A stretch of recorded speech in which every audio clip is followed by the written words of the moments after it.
Hello and welcome to this episode of the Event Manager Podcast, the podcast for event professionals who want to stay ahead of the game by hearing from the leading innovators in the event industry. My name is Miguel Neves, and I'm the editor-in-chief of EventMB. In this episode titled Investing in Event Tech, I have the pleasure of speaking with Marco Giberti, the founder and CEO of Vesuvio Ventures. We cover some great topics around entrepreneurship and investing in event tech. We talk about the fantastic mission of the event industry, which is connecting people. We talk about why the event industry should work better and closer with tech. We talk about why having lots of event problems to solve is great news for event tech entrepreneurs. We talk about some of the success stories of always-on events. We talk about which verticals of event tech are most exciting right now.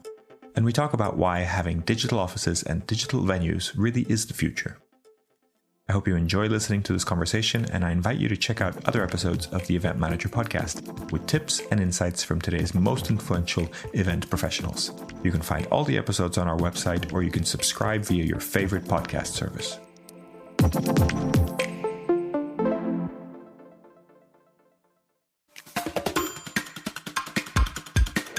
Hello and welcome to the Event Manager Podcast. I am delighted to have with me today Marco Giberti, the CEO and founder of Vesuvio Ventures. Marco, thank you for joining us today. It's a pleasure to have you on the show. My pleasure. Thank you for having me. Marco, we've had you on the show before, not on the show before, but we've had you on Event Manager or EventMB events before, and we know you quite well, but for people who don't know who you are, could you tell us a little bit about your journey in the event industry? Sure. I'm originally from Argentina. That's why my exotic accent. And my first corporate job was with Apple Computers, in charge of marketing for Latin America. And I started my career with tech. And I still love tech, as you will probably see later on in our conversation. But part of my job at Apple was running events. And I immediately understood the power of events as a marketing tool. And I was also pretty clear in terms of being an entrepreneur instead of a corporate person. And I quit Apple to start my first venture. I joined a B2B publishing company. As part of that company, we launched an events business, and we focused initially on technology events. And we also launched during the first internet bubble in the late 90s, an e-commerce initiative. Fast forward, we were able to scale those businesses and sell those businesses to strategic acquirers and exit the B2B publishing business with Pearson in UK, the e-commerce business with Giberti Media here in US, and I did a joint venture with Reed Exhibitions, which is one of the largest event organizers. At that time was the largest. And I was their partner for a portfolio of events for more than 10 years, almost 12 years.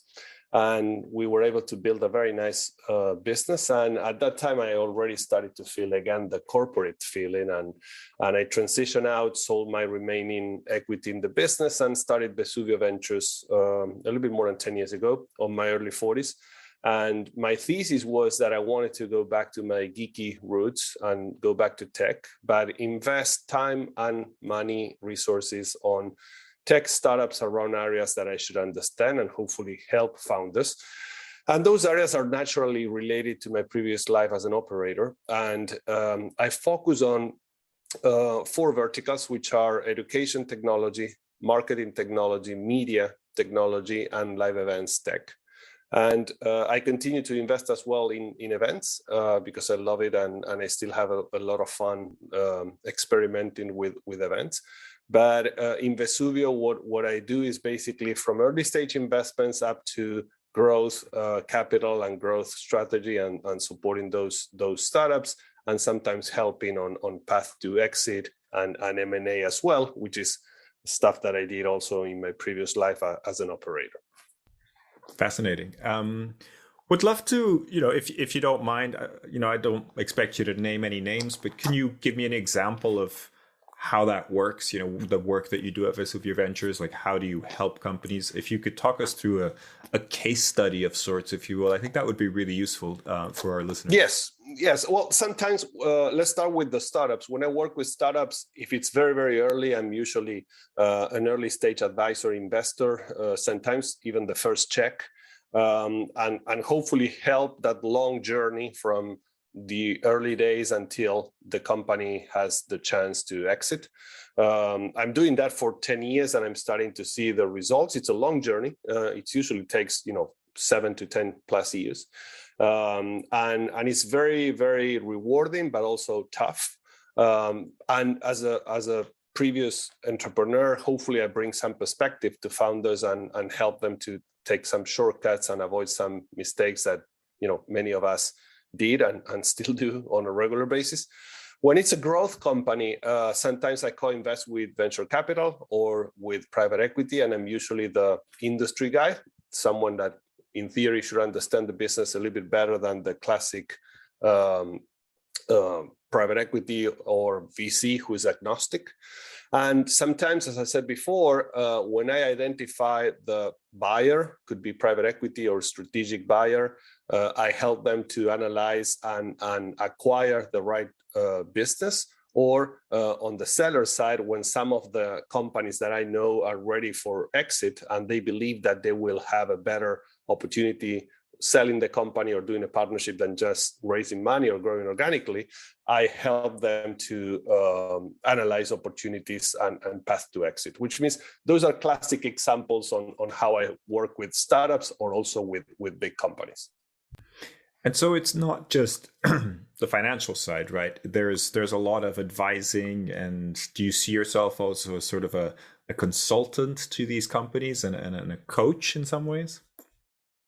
Yes, a coach, yes. I'm not a traditional consultant. I'm an entrepreneur. I still think as an entrepreneur, which means many, many times I don't say or do the political things that a classic consultant will do.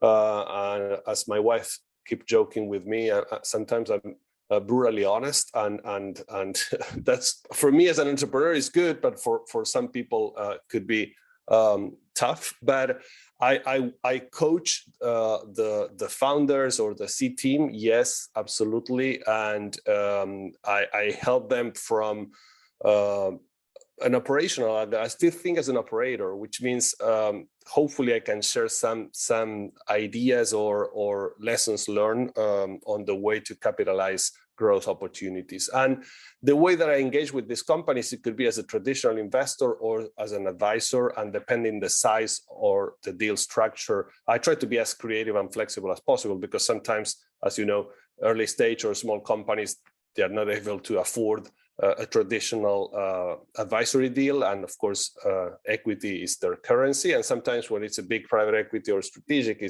it's easier for them to justify the investment in this sort of opportunities. Really interesting. And so have you been able to go back to your roots? Because it sounded like you were trying to sort of somehow go back to your roots, but is there something stopping you, or are you always sort of deviating in some way? I am very happy with the way that I was able to reinvent my work-related activities.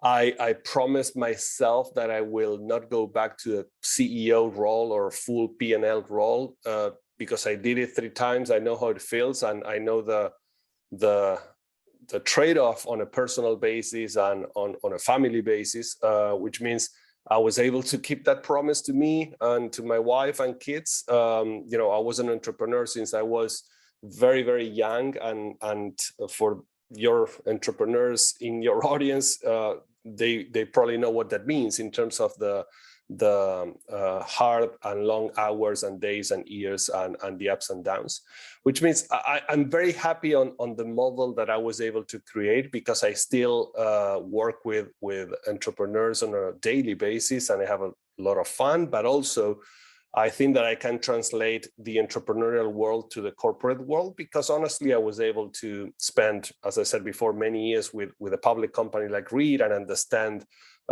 in detail how the corporate mindset works, or the private equity mindset.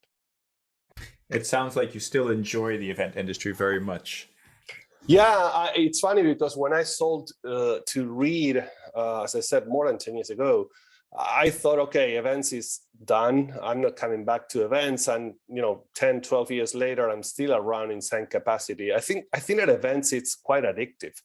And I remember when I interview people for events or event technology as well, I keep telling them, look, if you don't like this industry, you're going to be out in less than 6 months because it can really burn you. It's high intensity and high adrenaline and long hours and stressful and whatever. But if you like it, you're going to be around for a long time because it's hard to leave. I still believe that after 25 years plus connecting with events, I still enjoy the events industry from different angles. I think that this, at the end, to keep it simple, events, it's an industry where you connect people, where you connect buyers and sellers, if it's B2B or celebrities or fans with their sports teams or entertainment.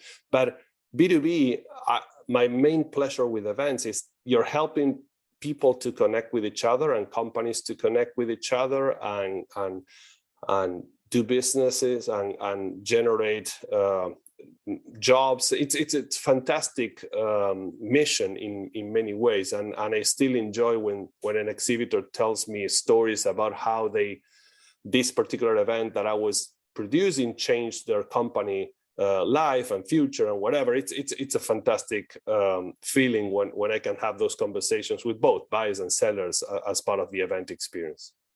Absolutely.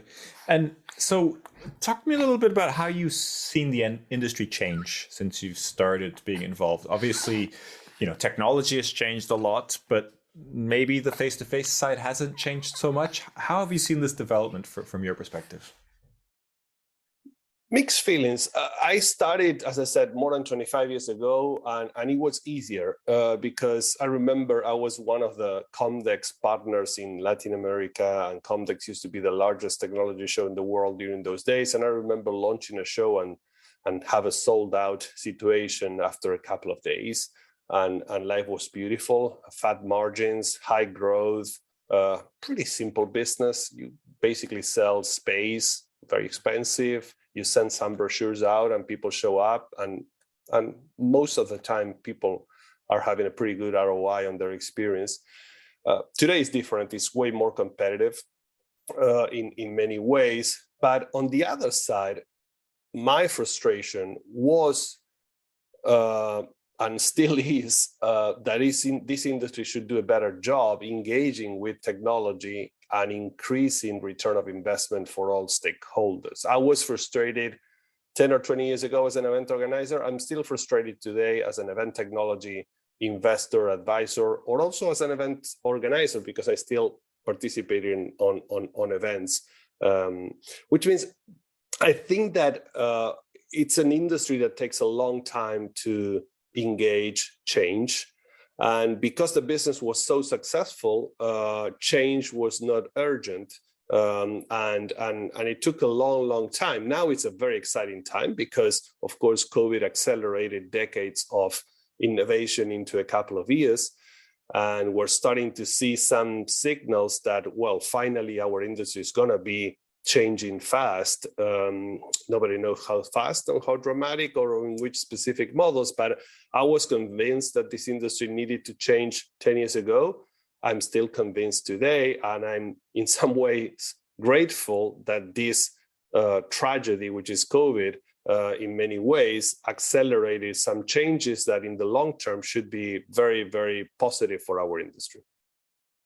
And when you say that the industry needs to change, do you have an idea of where you want to see the industry go or what those changes are in some sense?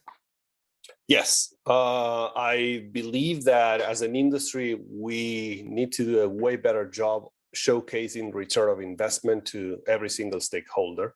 It's a problem around the industry for a long time. You probably heard millions of times exhibitors complaining about, I put a lot of money and time, but I don't know where is the return coming from live events. And I know exactly where is the return coming from digital media or other marketing investments. I think that as an industry, that's a big pending issue.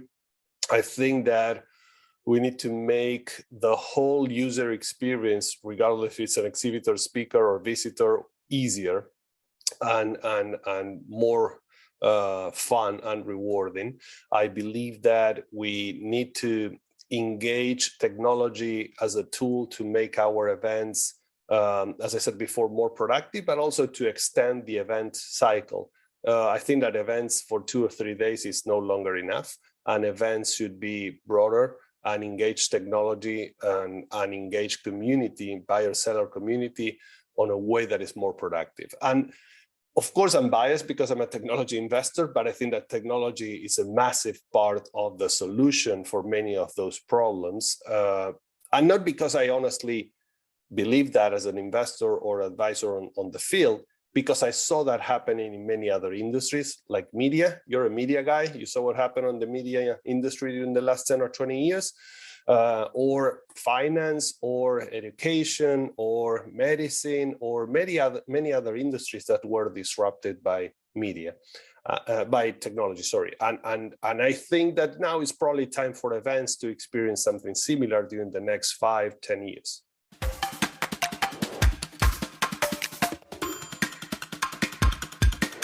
So I wanted to jump to technology. You've talked about it a little bit, and of course at Event MB we talk a lot about technology. Would be really interested to understand, if there's any technology that excites you, any technology that you've seen that maybe goes towards answering those questions or kind of solving those challenges that you mentioned earlier. I'm sure you see a lot of things coming through, yes. But what's getting you excited? What do you think is something that really has a strong future ahead?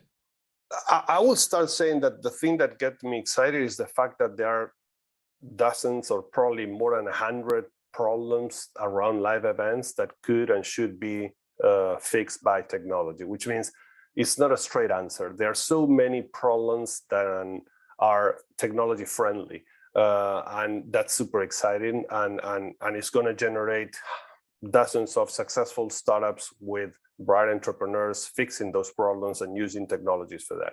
And we're starting to see that. If you take a picture today in comparison with 10 years ago, which is a very short time frame, you will see 10 or 20 companies moving into unicorn status, growing like hell, raising capital from very sophisticated investors and fixing problems through technology that are not easy problems to fix around live events. Matchmaking is one of those problems. For example, I'm obsessed with matchmaking for 20 years. And I was always thinking, how can we capture data and put the right buyer in front of the right seller at the right time, at the right place, on an easy way? It's easy to ask that question. It's extremely difficult to answer that. But now you have at least 5 or 6 companies doing an amazing job facilitating those connections before, during, and after the event, creating thousands of new meetings that will not be happening if it's not because of that particular technology. That's an example where I believe that we're moving into the right direction. I was super excited with AR, VR 5 years ago, and I was so wrong because it took forever. Still very, very marginal in our industry, but I believe that everything that is happening around metaverse and those big bold bets from Microsoft buying Activision or Facebook changing the name to Meta are going to have an impact around events because technology is going to be more affordable and better, and it's going to allow many opportunities around the live events experience, which means I continue to be bold on everything around AR, VR for live events because we're going to see so many use cases that it's going to be exciting. I'm also excited in terms of understanding how events could be a 365 proposal and not just a couple of days, which means everything that it's around digital platforms or B2B marketplaces or things like that. I'm super, super excited. And we're starting to see some very interesting success stories on those fronts, which is a challenge and an opportunity for event organizers. It's a challenge because those B2B platforms could compete with live events, but it's an opportunity because if we find a way to partner with those opportunities, both should benefit from that. And we saw a couple of experiments in Forma doing a partnership with New Order a year or a couple of years ago. some B2B platforms starting to think about their own events strategy, and it's going to be fantastic to see how that model evolves in the future. Of course, NFTs and blockchain applications for live events, it's a broad opportunity, and I'm super excited to see some initial ideas around those concepts, because it could really help in many, again, use cases where the event organizer creates something simple and scalable for their customers, which means every single big tech new category, I bet you that we're going to see smart entrepreneurs thinking live events applications for that technology. And that's super exciting for someone like me. Again, I have this weird combination of 2 or 3 decades of experience around tech, media, live events. And when I put all those thinking process ideas together, I always think on new big tech opportunities, events customized in some way, which means I don't think that this is slowing down at all. And the amount of capital outside from venture capital continues to grow, which means if you're a good entrepreneur with a good idea, ready to work hard around fixing some of these events problems with a technology solution, I think that the opportunity is going to be around for a long, long time. Yeah, fascinating. So you've talked a little bit about the future and how these technologies are hopefully going to help and what they're going to be able to do. Do you have a clear vision of what the future of events looks like? I wish. And if someone tells you yes, I think that he or she is probably lying, because nobody has the crystal ball on an industry like this one that is changing so fast. I know some very smart people with bold ideas and theses, and I think that some of those ideas or theses are starting to be more consistent. I'm a very curious guy. I was always a very curious person, and I love talking with people that I respect from an intellectual perspective. And I keep asking questions, and some of the answers, when I talk with very sophisticated investors, entrepreneurs, or events, corporate people, some of those answers are starting to be consistent in some theses and lines of thinking, which means there are some ideas that are starting to be pretty consistent. Now, are those ideas going to stick around in the next couple of decades? Who knows? But I'm starting to believe that events are probably not going to be a couple of days and that's it. I'm starting to believe that digital engagement between B2B communities and events is going to be a bigger thing, which means some entrepreneurs are going to start creating digital communities, and those communities are going to meet face to face. And probably events is going to be just one marketing activation from many others. And again, as a media technology guy, I think that you understand exactly where that model could generate opportunities and also challenges. I believe that every single stakeholder is going to pay more attention into sustainability around events, and those organizers who understands that model will be rewarded, and those who don't pay attention to that will be punished. I believe that, as I said many times, return on investment is going to be critical, and tech engagement in order to create that return of investment measurement is going to be a very important tool. I'm very excited with the future of education around events because EdTech as a category continues to grow. I invest a lot of time in education technology, and I'm starting to translate some of those technologies that I see around schools or universities into a conference. And it's going to be fascinating to see how education could be a way for media or event organizers to capture data, engagement, and monetize their communities. As you can see, there are many exciting opportunities, but as an entrepreneur, I'm always excited and optimist. As a normal human being, I need to be aware about the challenges that many of these opportunities are going to generate on traditional meeting planners or event organizers. Yeah. And talking about challenges, are there any things or one thing in the event industry as a whole that you'd like to see change so that maybe these opportunities can actually come to fruition? Yeah, I think that the change is exhibitor driven. Let me translate that, which means when you're running an event for profit, your exhibitors are key in order to have the profit, because usually your visitors or buyers or speakers are not going to be generating a ton of your profit. Those exhibitors are pushing harder than ever to organizers to say, look, I don't know if I need such a big space on the show. I probably need less space, but more digital engagement, data capture, meetings, matchmaking, education, stuff like that. That message is not new. It's there for a long, long time, but now it's bolder than ever. And many of these companies skip events for a couple of years and they're still alive. And they're rethinking, do I really need to do this again? Or could I reshuffle the whole model? You probably heard me before saying that story about Yoda in Star Wars when he is coaching Luke Skywalker and he says, you have to unlearn and learn again in order to become a Jedi. I keep saying that example for a long time right now, because I honestly think that event organizers will need to listen to Yoda in detail and learn again their business if they want to stay alive and be relevant for their communities. But on the other side, I think that it's probably early days in order to be very dogmatic about the future. We're early days in terms of engagement with technology, new business model, hybrid, all those cool things that every single seminar and conference is talking about our industry.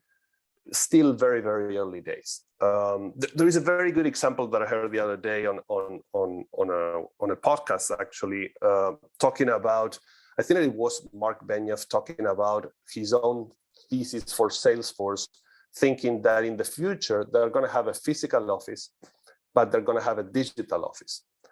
And they're going to allow their employees to work remote and all the stuff that we're seeing in many industries.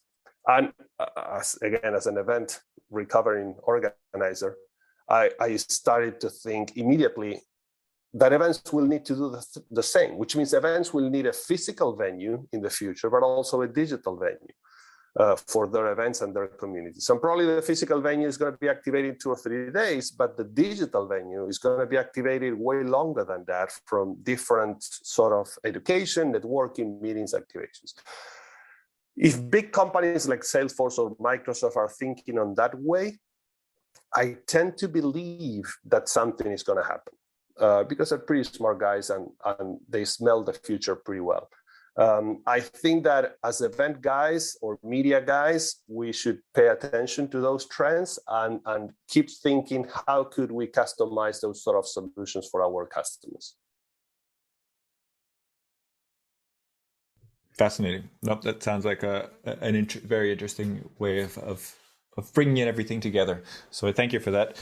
Marco, I think we should wrap up, but I'd love to ask you the question that we ask every guest, to recommend a future guest of the Event Manager podcast. Who should we be talking to? Look, you know that I wrote that book, Reinventing Life, early 2021. I would say many of those guys that we interviewed for the book, like Adam Levant, for example, he's the founder of Network. He started events, sold it to Reed as well. Now he launched he calls it the QVC for Millennials model. It's one of the case studies in our book. Super smart guy. Jay Wentrub, my partner in many events and tech investments. I co-wrote with him The Face of Digital in 2017. Super smart guy. He thinks digital and he thinks events in parallel, and build very interesting things. I would say that probably 80% of the people that we interviewed in the book should give you an interesting perspective into a conversation like this. I appreciate that, and I think we'll be reaching out to you to get some contact details so we can have some more interesting guests. Marco, really appreciate your time. Thank you for being a guest on the podcast and sharing your knowledge and your experience. It's been a pleasure having you with us. Thank you, Miguel. Thank you for inviting me. Thank you for listening to this edition of the Event Manager podcast. Please subscribe and rate the podcast wherever you get your podcasts. For the latest news and the best articles on technology and innovation in the event industry, head over to eventmb.com.